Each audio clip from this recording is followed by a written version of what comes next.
Olá, nós somos o B7 e estaremos falando hoje sobre doença trofobástica gestacional. A doença trofobástica gestacional é uma condição caracterizada pela proliferação anormal do trofoblasto placentário, células da porção fetal da placenta essenciais para a implantação do embrião e manutenção da gravidez. Os tipos: temos mole datiforme e neoplasia trofoblástica gestacional.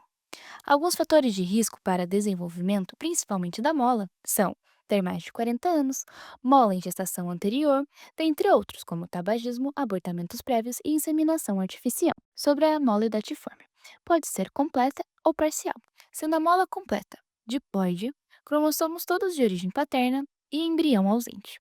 E a mola parcial, triploide, com uma combinação de cromossomos maternos e paternos, e o embrião está presente, mas é inviável. Como é feito o seu diagnóstico? Começamos com a queixa principal, que normalmente envolve um sangramento vaginal no primeiro trimestre. Pode ser observado nessa paciente um útero maior que o esperado para a idade gestacional. E em alguns casos, a paciente também pode apresentar hiperêmese relacionada ou não ao hipertireoidismo e à pré-eclâmpsia precoce. A ultrassom. Temos a presença de áreas heterogênicas, ou císticas, também descritas como tempestade de neve. O beta-HCG sérico desta paciente está elevado para a idade gestacional e não apresenta redução. Para o manejo de mole detiforme, temos o esvaziamento uterino seguido por dosagens de beta-HCG. A curetagem como a última opção, por ter o risco de perfuração.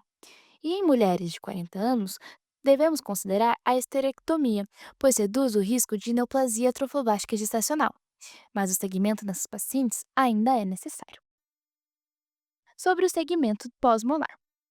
É necessário a dosagem do beta-HCG sérico semanal, até ter 3 valores consecutivos normais. Depois, mensalmente por 6 meses.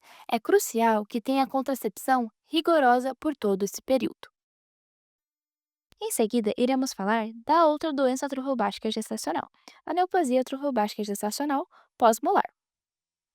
Temos como fator de risco a mola completa, que tem maior risco de evoluir para a NTG, neoplasia trofobástica gestacional, e a gravidez molar gemelar, que consiste em uma gestação normal, junto com uma molar, também tem esse maior risco. Como fazemos o diagnóstico? O diagnóstico consiste a partir da observação do platô ou elevação dos níveis de beta-HCG por semanas consecutivas, ou, se o beta-HCG persistir, alto por mais de 6 meses. Temos a suspeita de NTG em gestação prévia não molar quando há o histórico de sangramento uterino anormal após a gestação ou abortamento.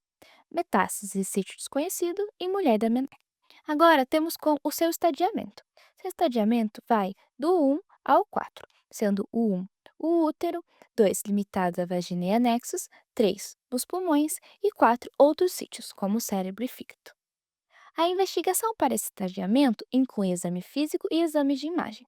No caso de metástases, é ampliado para tomografia e ressonância magnética para a investigação dessas metástases. A biópsia é contraindicada pelo risco de hemorragia. Além do estadiamento, temos o score prognóstico da OMS, que avalia fatores como idade, gravidez antecedente, intervalo entre gestação e tratamento, beta-KCG pré-tratamento, maior tamanho do tumor, sítio das metástases e falha quimioterapia prévia, sendo baixo risco de 0 a 6 pontos e alto risco igual ou maior que 7 pontos. Também temos os tipos de neoplasia trofobástica gestacional, como a mola invasora, que é o tipo mais comum após a mola e é uma sequela dela. Invade o miométrio e é raro ter metástases. Temos também o coriocarcinoma, que é mais comum após termo aborto. Pode ser pós qualquer gestação. O crescimento é rápido, invade vasos e possui metástases de disseminação rápida e hematogênica. O terceiro tipo é o tumor trofobástico de sítio placentário e tumor trofobástico epitelioide, que são raros, têm origem do trofobástico intermediário, geralmente de gestações não molares, com sua manifestação tardia, pode ser até anos depois. O beta-HCG é mais baixo e são resistentes à quimioterapia. Após entender um pouco sobre os tipos de NTG, podemos falar sobre o tratamento.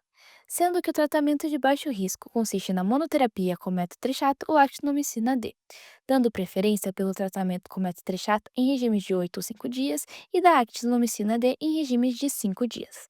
Devemos repetir até o beta-HCG indetectável. E se houver falha, como por exemplo aumento do beta-HCG, devemos considerar a poliquimioterapia. Em casos de alto risco ou metástases, devemos fazer a poliquimioterapia com o regime EMACU. Esse regime consiste nos medicamentos etoposídeo, metotrexato, actinomicina D, ciclofosfamida e vincristina. Se houver metástases cerebrais, devemos aumentar a dose de metotrexato, fazendo ele intratecal. Se houver resistência à quimioterapia geral ou metástases cerebrais, devemos considerar a radioterapia. Para tipos resistentes como TTSP e TTE, podemos realizar esterectomia, fazer a quimioterapia e, em caso de metástases, considerar linfadenectomia. Outras indicações cirúrgicas são feitas quando é casos de baixo risco ou prole completa, que é possível fazer a esterectomia com quimioterapia, e no caso de metástases isoladas, quimioresistentes, que pode ser feita a ressecção. Após o tratamento, o segmento com beta-HCG é prolongado, sendo que no primeiro ano, a cada 2 semanas por 3 meses, depois mensalmente. Segue trimestral no segundo ano e, por fim, semestral no terceiro ao quinto ano. A contracepção deve ser rigorosa, por no mínimo 1 ano após o término da quimioterapia, e 5 anos no caso de metástases. O prognóstico geral da doença trofobástica gestacional é excelente, com diagnóstico e tratamento adequados. A mortalidade é mais comum nos casos de complicação. Sobre o desejo de gravidez subsequente, devemos lembrar de atrasar a gravidez por 1 ano após completar a quimioterapia com sucesso, porque a maioria das recidivas são nesse período, que não tem risco aumentado de nova doença trofobástica em relação à população geral. E a recomendação é a ultrassom no início da gravidez. Em resumo, é crucial saber quando suspeitar da neoplasia trofobástica gestacional, como realizar o segmento pós-molar e lembrar que as altas taxas de cura são alcançadas com diagnóstico e tratamento precoce.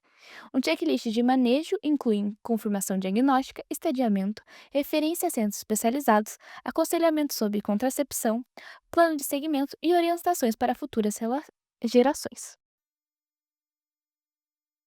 Obrigada a todos pela atenção e espero que tenham aprendido um pouco sobre a doença trofobástica gestacional. Até a próxima!